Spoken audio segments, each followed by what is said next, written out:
Port Jervis, and welcome to the Port Connects podcast. My name is Andrew Murata, host of the podcast. It's a Monday morning here, July 8th. Summer is here, hot weather.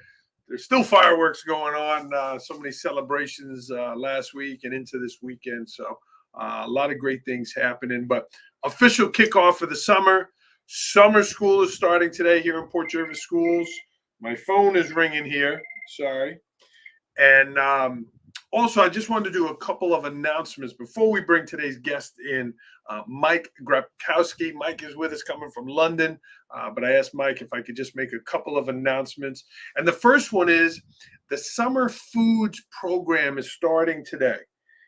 All kids, all students enrolled in Port Jervis Schools, pre-K, going up to our rising 12th graders, are eligible for food. I don't want to say free food, but it's food at no cost to our Port Jervis families.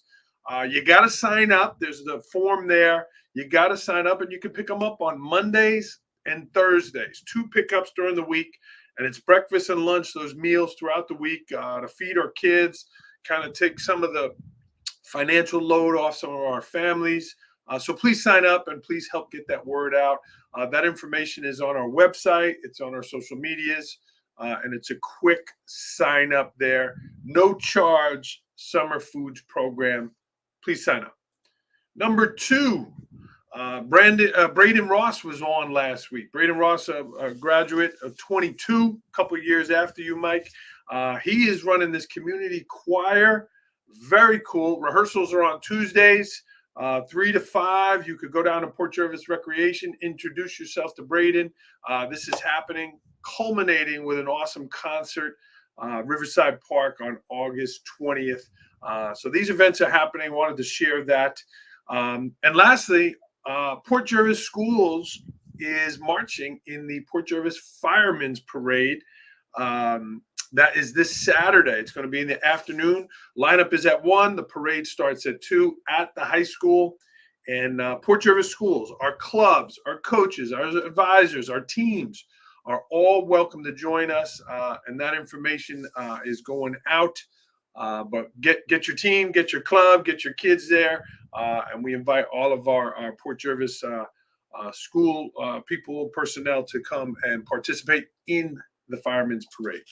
Enough of me talking. Let's meet today's guest coming to us live from London, Mike Grapkowski. Mike, welcome to the program. Good morning or good afternoon. Yes, good morning for you. Good afternoon for me. Thanks for having me. I appreciate it. Mike Grapkowski, everybody, class of 97. Mike, it's great to have you on. And you're coming to us from London. This is our first international podcast. Awesome. I'm making history. This is fantastic. Making history.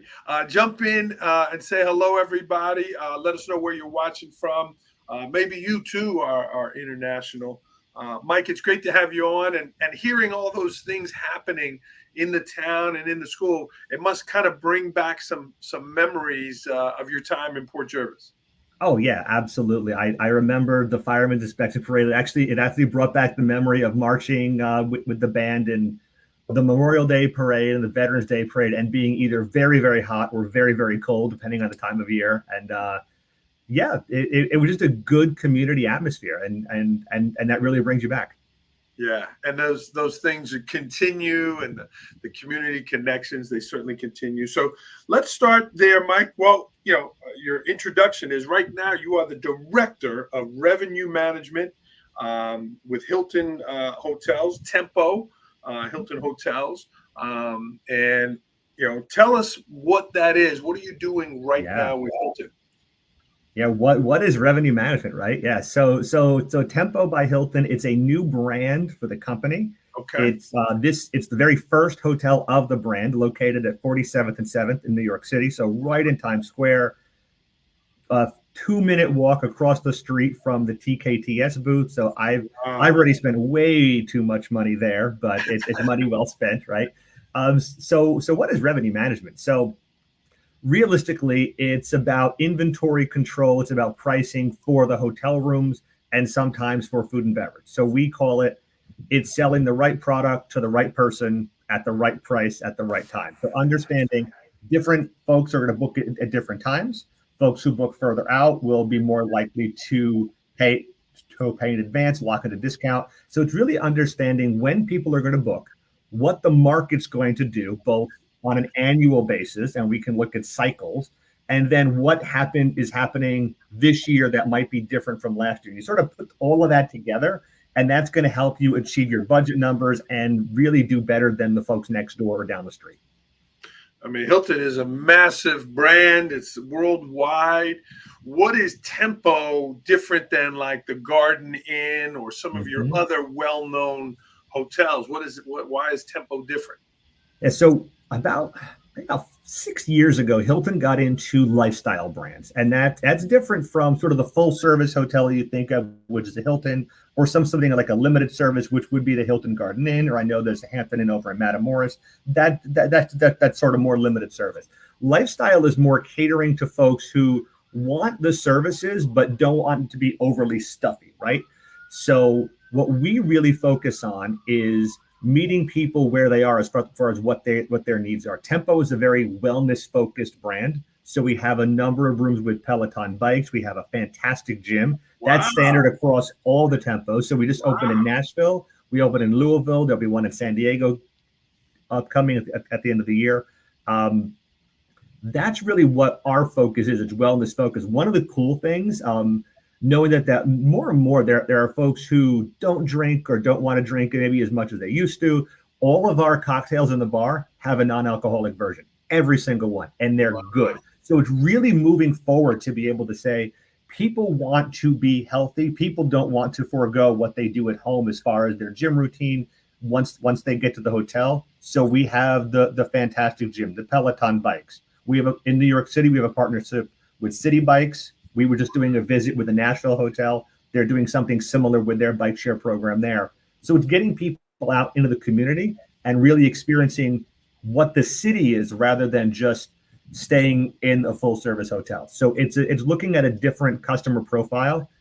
It skews a little younger, right? It skews between 25 and 50, 45, 50. But that's the marketing part of it, right? And that's understanding what we think the customer is going to be. And then once you open your doors, you see who's actually interested in the product. Wow. Very cool. Mike, it sounds like there's a lot of different skill sets you got to bring to be in your position. Is it more data, math, looking at the numbers? Is it more, hey, I think this is going to bring in the revenue if you paint it this color or you get the Peloton bikes? Sounds like you got a lot of skills that you bring into the table. What would some of those be?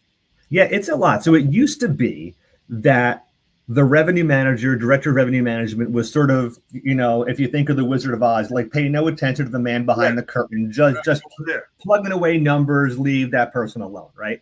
What it's evolved into, and you hit it on the head, it's the ability to understand where the market's going and devise a strategy to say, all right, we need to hit these numbers. What very specific actions do we need to take? And what's the overarching strategy to do that? A lot of that has now become communication skills, right? So I need to sell my vision of the commercial strategy to my immediate boss, our regional team, our Hilton Worldwide team at times, to be able to say, this is what we think we want to do. This is how we're going to do it. And then once we did it, this is what we did, and these are the results. We call it what, so what, and now what. So what's the problem, right? What's the problem? What's the opportunity? And then if I'm coming to you and say, Andrew, I need help with this, well, why do you care, right? What is it going to do? And different stakeholders are going to look at that in a different way. They're going to say, okay, well, if I'm a director of sales, what do you need me to do? Why is it important to me? Well, it's going to help. It's going to help you hit your bonus. Okay, we're all incented by money, right? It's going to help us hit our overall corporate metrics. Why does it matter to these people? Sometimes it's as simple as, if we do this, we make an extra $10 million. That makes people stand up.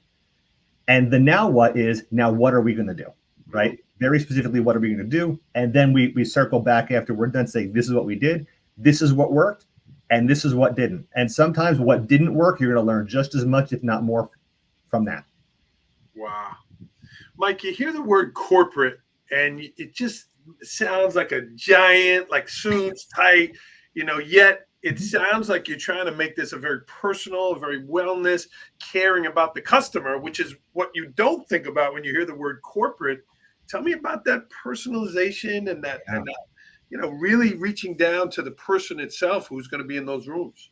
Absolutely. Yeah. So it's interesting because I've been on the corporate side in Hilton, and yeah, people think like, oh, it's the corporation, they don't care. Like I will say this within Hilton, it really is a family. Like right up to our CEO Chris Nassetta, I have seen him visit a hotel, and if they were short staffed, like he's helping to chop onions in the kitchen. Like, what do you need? So everybody's sort of in this together, right? But how do we go to the folks to understand what it is they want, and how do we do that marketing? We have a whole team of folks who understand how people make decisions. And I look at my own background. I majored in psychology at NYU, right? So I didn't even start thinking that this was going to be my path until I was in grad school and there were grant issues, and I was kind of losing interest a little bit at the same time. So like, all right, well, what can I do with this? And like, I have a good understanding, one, of stats, because there's a lot of stats and data analytics and research psychology, which I was doing. And I've got a pretty good understanding of how people make decisions and what it is that motivates people to do X and not Y. So it's not a difficult leap to then be able to say, all right, well, if we want to get people to book with us versus someone else, we know that it really gets to the emotion, right? It's the same as anything else. I can give you a whole lot of data points, and that might change your mind. But if I can tell you a story that really resonates with you, that's going to go so much further. I love it. I love it. If you're watching, friends, Port Jervis community, alumni, jump in, say hello, let Mike know where you're watching from and your connection to Port Jervis. Mike, again, you mentioned these skills, right? And you go back to your time in Port. You Miss Casera with math. Mike and Elvira Pace with being those two passions and those people. Tell me about your time in Port, and what are some of the things you fondly remember? Oh, absolutely. So I was actually visiting some friends from back in high school over July 4th, and we were reminiscing a little bit. And one of the things that I remember is the time I spent in the music department, right? And it's important that everyone sort of finds their own community and find your people, right? So starting in ninth grade, we would just spend all of our lunch times, all of our study halls. We actually, in senior year, a bunch of us got called to the assistant principal's office because there was a new study hall teacher, and we were all referred, and we're sitting there, and why is half the honor society in my office, right? So like, what's happening? But we would spend all that time in the music department. Yeah, we'd be working on music, but it's just getting to know each other, getting to know Mike and Elvira as people and not just teachers, right? So that, I think, goes a long way. And it's interesting when I think about who do I still keep in touch with on a regular basis from my time in middle school and high school? It's the folks I was in music with. It's the Max. It's Trish Halpenny now, then Trish Eckert, right? So it's, yeah. Who else? Emily Mesnick. Sorry, I just had a blank there. Yeah. But Brandon Dawson. He's a dean of students at a college out in Connecticut. But all of these people, these are the folks that we would just sit in the auditorium with every single day, right? And sort of really get to know each other. And then on the other side, it's sort of knowing and understanding when you needed a push. So you referenced Deb Casera. The other one who really gave me a push was Jerry Romeo, Jerry Hill back then.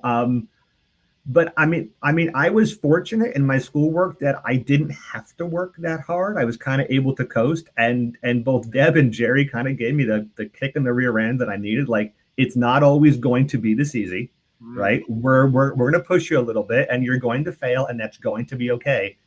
Because learn that now while you're still surrounded by friends, right? With hindsight, I now know, right? And you sort of surmised at the time that if you kind of fell, they'd be there to pick you up, right? It's going to be okay. But it's learning those lessons then when the stakes aren't quite as high, so that you then have the confidence when you're out in university, when you're in your role in whatever role you take as a professional to be able to say, you know what, I've been down this road, I've taken some risk, and sometimes it doesn't work, but people respect that you tried, right? And so to be able to know that, one, you're going to have to work really hard if you want to be successful. And if you try and you fail, as long as you learn something from it, you're going to keep moving forward. I think those are the big lessons I really took. I love it. I love it. And Mike, it sounds like listening to you, you like the kind of the big cities, the big events, the big things. You went to NYU in a beautiful part of New York City there. Tell me about that decision to go to NYU and again, psychology. Yeah. So it's interesting. I'm not, psychology wasn't even the first thing I wanted to go to. I kind of always knew I wanted to be in New York. Just that was, even as a kid, it just felt like my vibe, right? It just, sometimes you go to a place and it just feels right. And that was all the way through. So going there, I thought I wanted to be a lawyer. I thought I was going to do pre-law, right? Wow. So you have to take all of these big survey classes, right? And one class you had to take was a social science, right? That was just one of those baseline classes, right? So I walk in, very first class at NYU. I think it was like a 7:30 a.m. on a Monday. And if anybody's watching, I do not recommend doing a 7:30 a.m. class, just if you can help it. And the professor, Dr. Albright, just blew me away, right? Just the way he was able to present and bring concepts forward. I'm like, you know what? This is really interesting. I think this is what I want to do. Wow. Right? So pretty early, I sort of decided that psychology was the thing, right? Graduated with a bachelor's in psychology, minor in sociology. And at that point, I said, you know what? I want to do this. I want to do research. My research at the time was the effects of kids staying home after school. That was, because when I was a kid, both my parents worked. Initially in elementary school, there's after school programs, but at some point you kind of just come home and you're on your own. What are the effects of that? Are there any lasting impacts? So that was the research I wanted to do. And I found an advisor at the University of Wisconsin-Madison who was doing that work. Oh, wow. So I went out there, right? Get out to Madison in August of 2001, and 4 weeks later, the world changes, right? So September 11th happens. We're doing our research, but I don't know. Everything changed, right? At that point, you kind of wonder about things, and we went along for about a year and a half. At which point, we're on a war footing, right? So all those federal grants are kind of getting pulled back a little bit and redirected. So we had some grant issues, and at the same time, I was kind of wondering if this is what I wanted to do. Just needed the job. Right. So like, all right, well, let me get a job at the local hotel down the street while I figure it out, and found that, hey, this is kind of interesting. Right. I'm relating with people. I've got that kind of background. You soon get into what was then group room coordinating, which was the early stages of revenue management, which is just looking at some very baseline reports to price the hotel and realizing like, hey, this is interesting. Wow, all these different experiences you had. Oh, hey, this is interesting. Hey, this is interesting. And that's me. I get bored. Like even in my I've been with Hilton. I've been with corporate Hilton, as in managed, right? So we have hotels that we franchise, which is sort of like the Hampton Inn over in Matamoros. That's the name is licensed, and there's a separate company that runs it. All the Hilton specs, like it's done well. But then the Hilton managed side, I've been here for a little over 8 years, starting when I went to Miami, but I've never really had the same role for more than a couple of years. I get bored. That's just me, right? Yeah. So it's different opportunities, different areas of the world, different types of hotels. That's what keeps me interested. I love it. I love it. I love what you're doing and the concept, and just hearing your story there. Mike, looking back to Port Jervis, what were some events that stood out? Was it the pep rally? Was it a trip with Miss Cassara? Was it the musicals? What were some of the events that you really remember? Oh, it's interesting. Yeah. So the pep rallies were fun.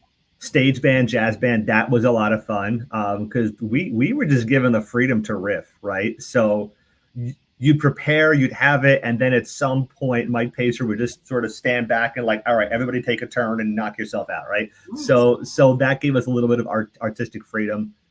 Yes, the at the time there was a program called Renaissance. I don't think that still exists, but there'd be a trip to New York City. There'd be other various trips where you'd go to a show. You'd go to the ballet. Like those trips are why I was a subscriber to the Miami Opera when I lived there. It's the reason, or sorry, the Miami Ballet down there. It's the reason that I go to opera when I travel, is because those are things that you didn't really know. You knew it existed, but you never really had the opportunity to see. And those opportunities really broaden the horizon to say, like, there's a lot out here to go see. And I love using that word, opportunity, Port Jervis. Oh, well done. Well done. Branding, Mike, but really, to hear you say that, because so many people do that. We have a trip right now in Costa Rica happening. Our kids went to Hamilton this year, and people just doing incredible activities, opening the eyes and hearts of people, where now the alumni are talking about the things that happened back in Port Jervis. I love it. Yeah. Incredible there. So what's next for you, Mike? You're in London now. You got meetings. This sounds like there's a lot going on with Tempo. And tell me some of the things you're looking forward to with the role you're doing right now.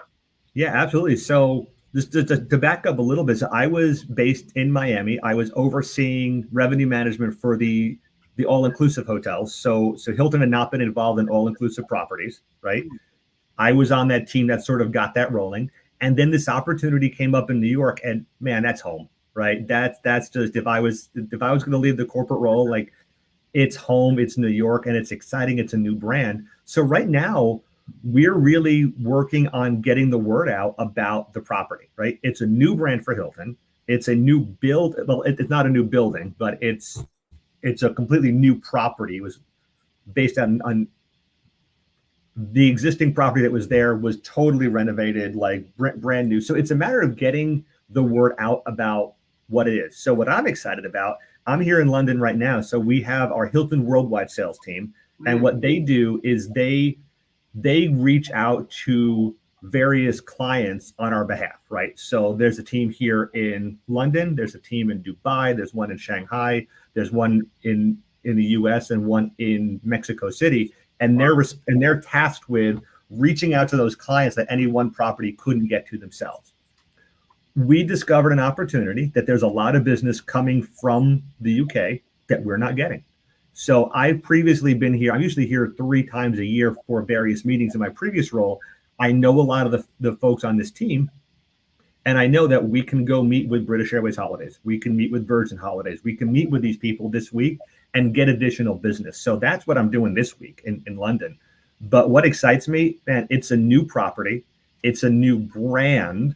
And it's just a huge opportunity to sort of get something else off the ground. And that's what I really enjoy. We did the same thing at All Inclusive. We set up a big picture strategy. We executed it. We got it rolling. And that's the same thing that we're doing here. And we're taking some of the concepts we learned in All Inclusive and saying, you know what?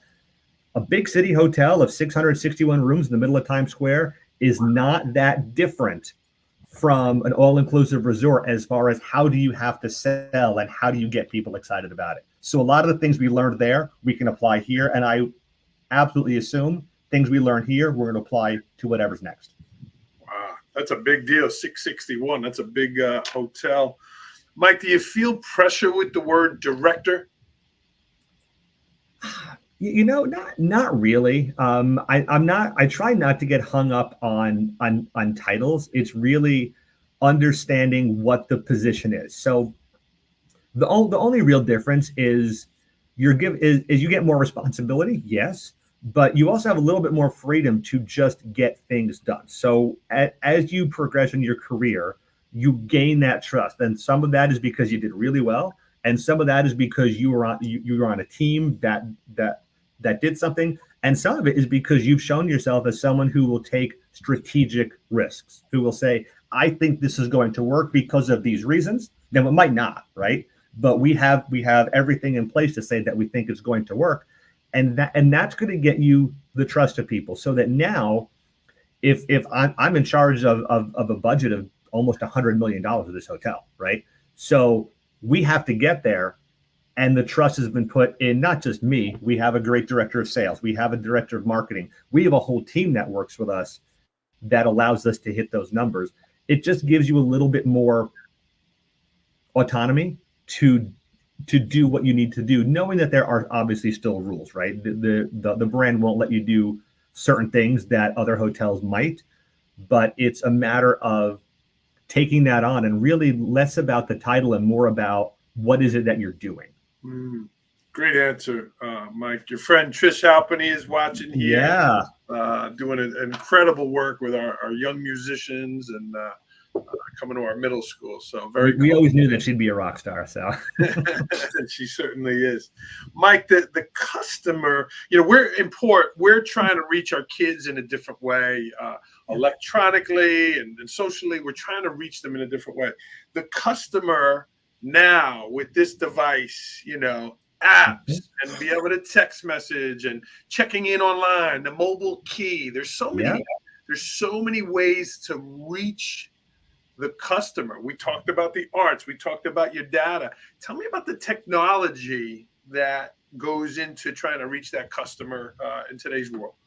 Oh, absolutely. So the first part is when, especially for something like this project, the Tempo project, knowing that it's a new brand, we work very closely with our growth and openings team and our brand team to sort of understand within all of the brands of Hilton. So we have Hilton, you mentioned Hilton Garden Inn, Waldorf Astoria, Conrad, Canopy. Within all of these brands, where do we fit? And once we determine, all right, where are we going to fit? What customer profile is most likely to book with us?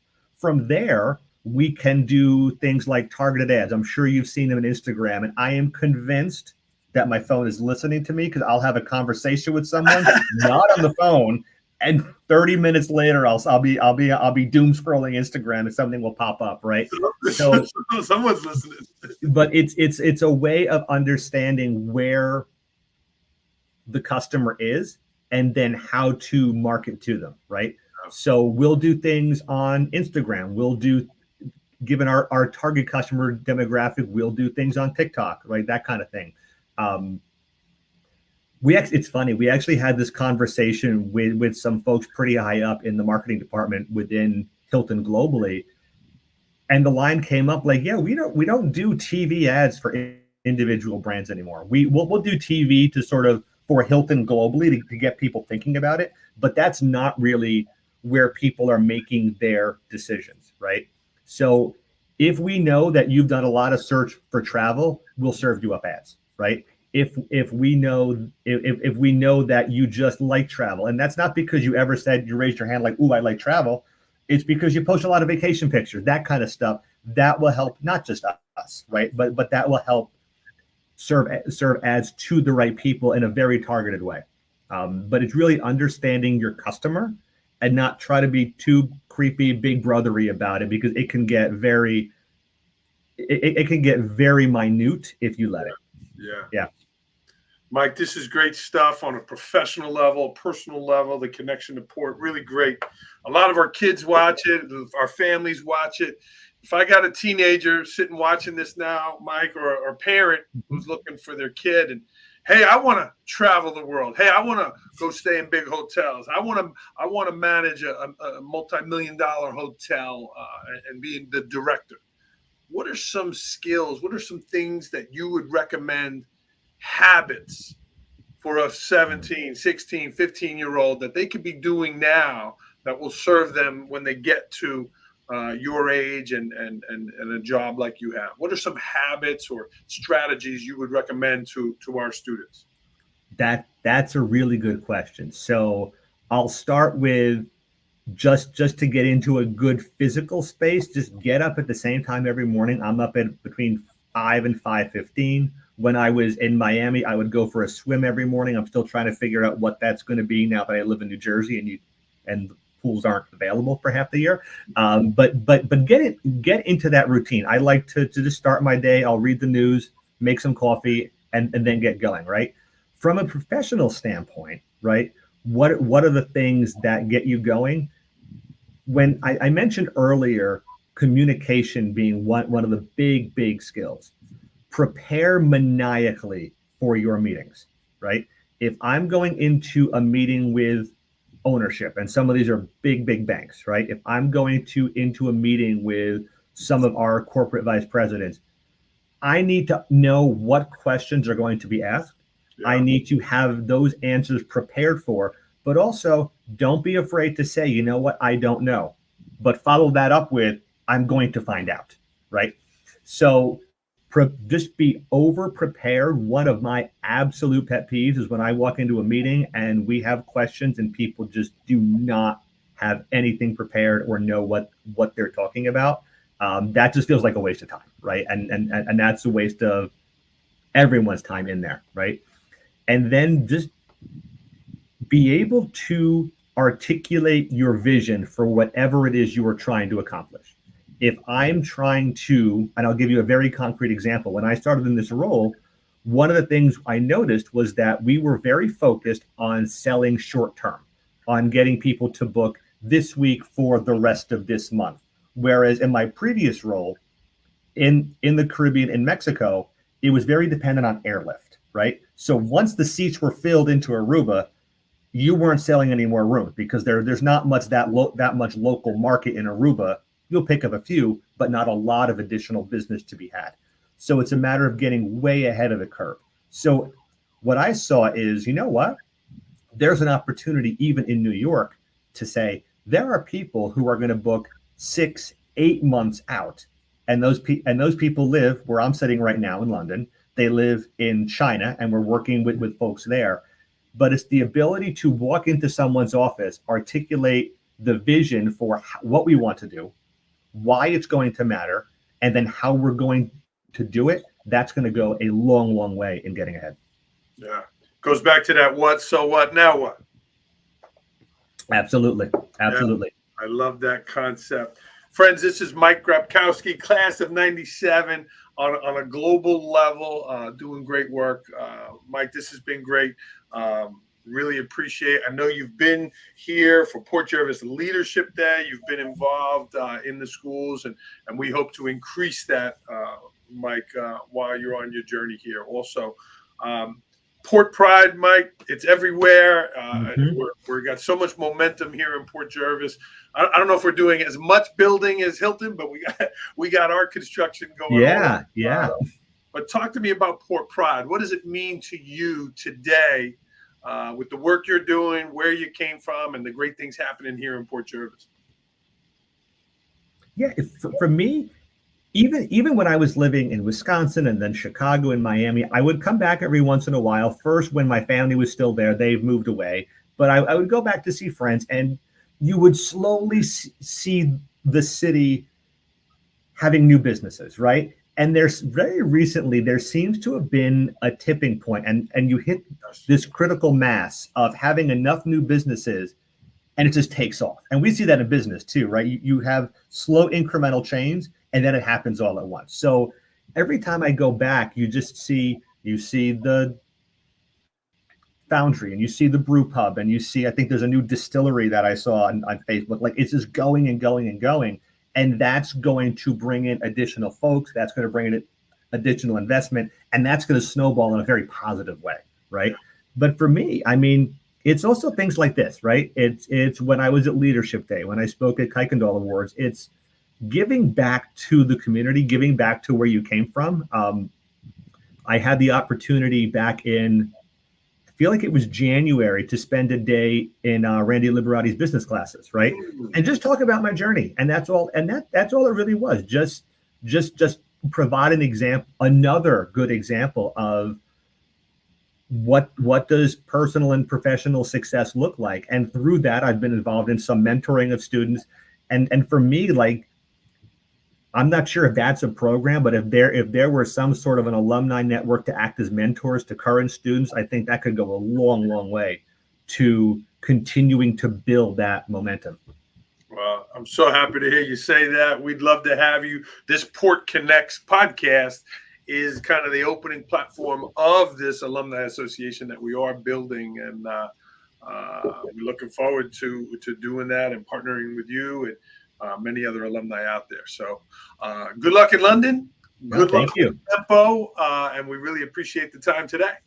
No, thank you so much for having me. I know you said it's warm there. It's 63 degrees and rainy here, so I got the sweater. So I hope it warms up a little bit that we can get out and do some stuff. But yeah, it's going to be a great week of meetings, and I really appreciate you having me on and the opportunity. Let's continue to help grow your brand. Let's grow the Port Jervis brand and continue to connect our alumni out there. You mentioned some alumni that you are connected with, Mike, so I'm going to tap into that to try to get them on. But to our alumni that did watch this, be on the lookout this fall for the kickoff of our Alumni Association, the signups, and again, bringing alumni back to help our current students and make those connections worldwide. So thank you, Mike. Yes, thank you so much. All right, good luck on your trip. Stay on the line a second. We're going to sign off here on the podcast. Say hello to Mike, and thanks for all who tuned in live here. Mike, the comments keep coming, so make sure you visit back there. And but we are going to sign off here on the podcast. Let's get you out to some of those events that are happening here. The no charge food program is starting, so all of these good things happening. But Mike, thanks, man. Good luck with Tempo. Thank you. All right, stay on the line a second. Have a great day, everybody. Mike, can you give me a go Port? Go Port. Let's do it. Mike Grapkowski, everyone. Take care.